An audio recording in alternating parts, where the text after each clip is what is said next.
the work I brought to video Brazil. It's called Wenzu. It's a stop-action animation.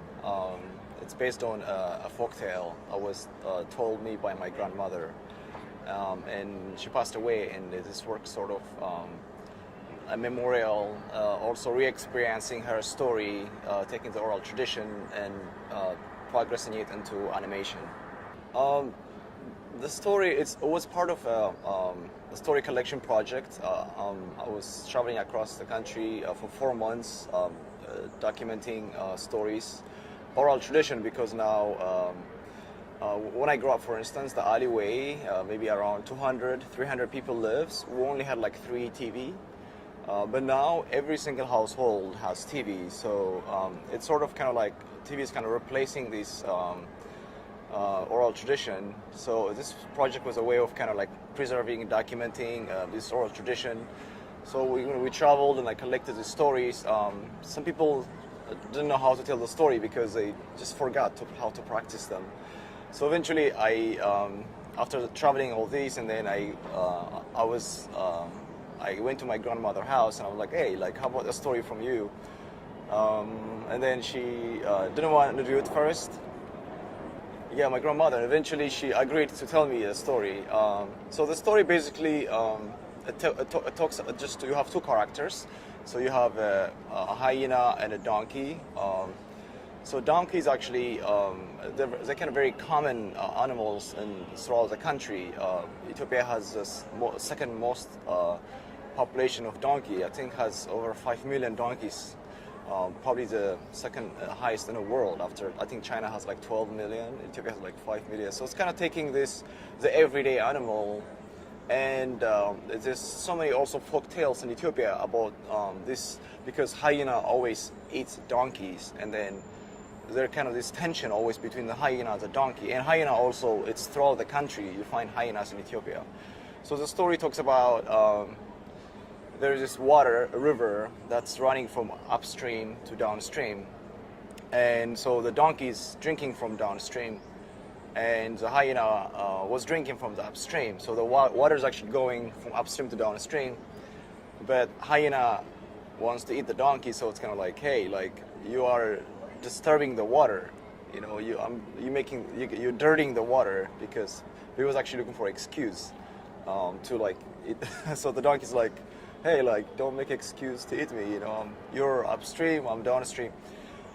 It's kind of like this folktale is actually something you hear. It's not, it's just everybody kind of knows the story. Like usually when, like even casual situation, when somebody pushes the other guy, is like, hey, like, don't push me around. It's sort of like, it's kind of lightly, casually mentioned, but it's actually, if you really look at it, it's kind of has a almost loaded political meaning to it, in a way of, I think it's about power, and it's almost hints something about the little guy versus the big guy ideology. But I was really interested in the story because of, one, it's from my grandmother, to it's also, I kind of wanted to introduce it to a next step of animation, which is a way also bringing the oral tradition into a TV monitor. So because you can't stop change, you can't stop modernity. So there's going to be modernity. So if there's modernity, how would you preserve tradition?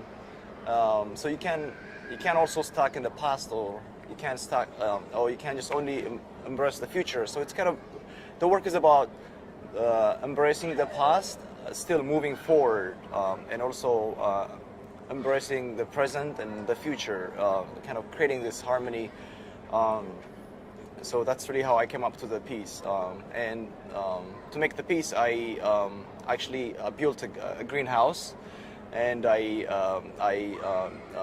was growing beans, and I had glass on top of the greenhouse, and I was using all the grains, food, like usually my grandmother used to use, because I was raised by her, like all the food type of grains she used to use, and I animated her story.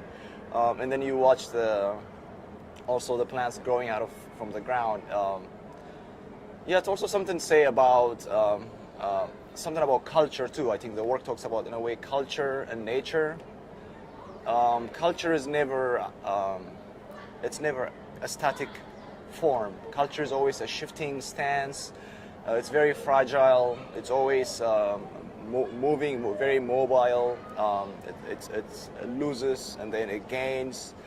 So it's kind of like I'm moving, this slippery glass, the grains, and then wiping them and then adding. That's really how I made the piece.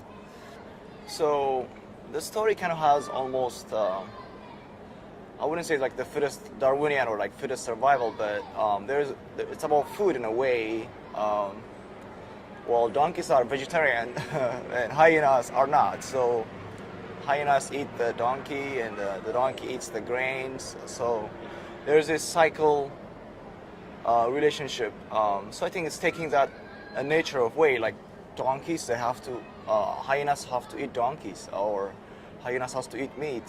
But donkeys also, they have to exist. So there's, I think there is implication of nature is just almost saying this is the way it is. This is just the way it is. This is how it is. But using that kind of a natural metaphor, but to human drama, I think. I guess my work, I would generally I would deal with the idea of authenticity, and then also process. So it's sort of like you have something that's authentic because that's your identity, your memory, or your belonging, or your roots. And then you have process. You're also a person that lives every day. There's new invention, new science, new technology, new ideology, new progressive ideas. So you always have to, it's about like, how do you adjust these new influences to something concrete you have, and then it's also not concrete. It's a shifting in a very fragile like culture or tradition. So my work, I in that specifically work, especially I was dealing with the idea of this something authentic and original and unique. Also, the making of the work is kind of like authentic too, because I can't repeat it. It's one way. It's the most one-way work I did because I was documenting the plants growing. So when I had to make the piece, I have to be very linear and very performative about it. So it's a way of like, it's just one-way experience. You can't repeat it. But at the same time, the work is actually digital, which is infinitely multipliable. It's not singular. It doesn't have a specific authentic object. So it becomes actually information, zeros and ones.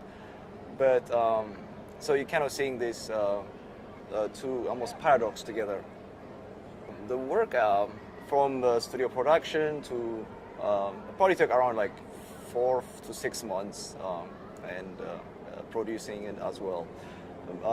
But yeah, the story was collected actually a few years back, but I made the animation a few years after. It's really a great honor. I feel really honored, and it's amazing. I made wonderful people from all over the world, really inspiring. And Brazil is like a big thing. If you tell Ethiopians I went to Brazil, they're a huge Brazil football fan, like most countries in the world. Yeah, so I think I found it online, the open call. I've also heard about it from other artist friends. So when I was accepted and my work was selected, I was like, yes!